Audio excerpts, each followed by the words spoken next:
Bonjour et bienvenue. Dans l'épisode 45, je vous ai parlé des outils à utiliser avant le lancement du chiffrement Kaspersky sur une station de travail.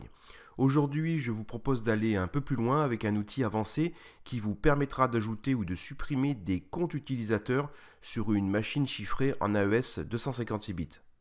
Avant de vous montrer cela via une tâche, direction la stratégie Endpoint 11, section chiffrement pour un petit rappel. Cette fonction que j'ai surlignée permet de spécifier les types de comptes qui seront inscrits durant le processus de chiffrement dans le pré-boot agent ou plus simplement l'écran Kaspersky qui vous demandera de vous identifier dès l'allumage du PC.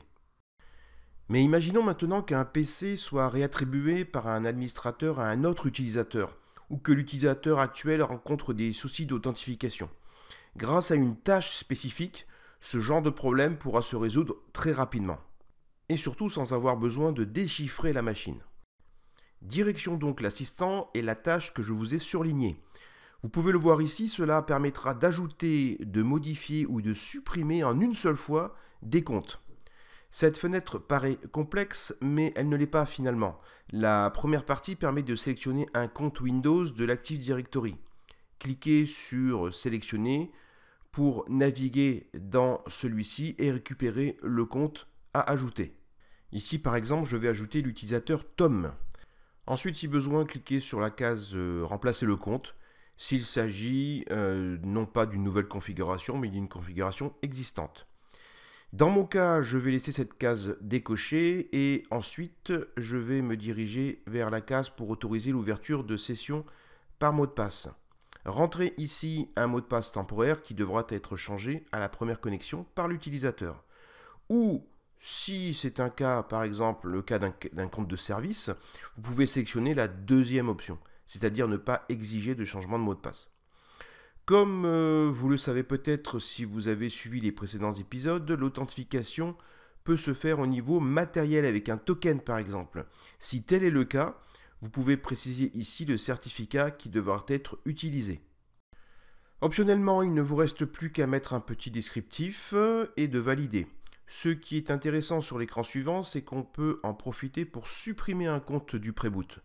Par exemple, j'ai ajouté Tom, mais je peux aussi supprimer l'utilisateur Alex, le tout dans une même tâche. Continuons l'assistant pour terminer la création de la tâche. Comme toujours avec Security Center, ce qui est intéressant, c'est que nous pouvons immédiatement éditer celle-ci si nous avons besoin, par exemple, de faire une dernière modification avant de la lancer. Ainsi, je vais finalement ajouter Tom, mais je ne vais pas supprimer l'utilisateur Alex. Si la machine est allumée, bien évidemment, la tâche est extrêmement rapide à s'exécuter. Donc voilà, le PC peut être donné au nouvel utilisateur sans aucun souci. Et comme bien sûr nous l'avons vu, sans avoir à déchiffrer celui-ci. Avant de nous quitter, un petit truc et astuce concernant la perte de mot de passe par exemple. Pour cela, allez dans une fonction que vous connaissez maintenant bien puisqu'il s'agit des propriétés d'une machine. Puis section tâches pour visualiser celle en local sur la machine appelée PC1. Comme vous le voyez, il y a une tâche qui est liée à l'administration des comptes. Cliquez donc sur ces propriétés et dirigez-vous dans les paramètres. Cela vous permet de voir ici deux choses. La première, c'est que notre tâche a bien fonctionné puisque Tom et Alex sont présents dans les utilisateurs. Ensuite, qu'il est possible, en cliquant sur un des comptes administrateurs, de faire apparaître un mot de passe temporaire qui permettra de dépanner si nécessaire un utilisateur ayant perdu son mot de passe. Fonction donc bien pratique. Voilà, c'est tout pour aujourd'hui. Merci d'avoir suivi ce tutoriel et comme d'habitude, abonnez-vous à la chaîne et n'hésitez pas à poser vos questions dans les commentaires. À bientôt.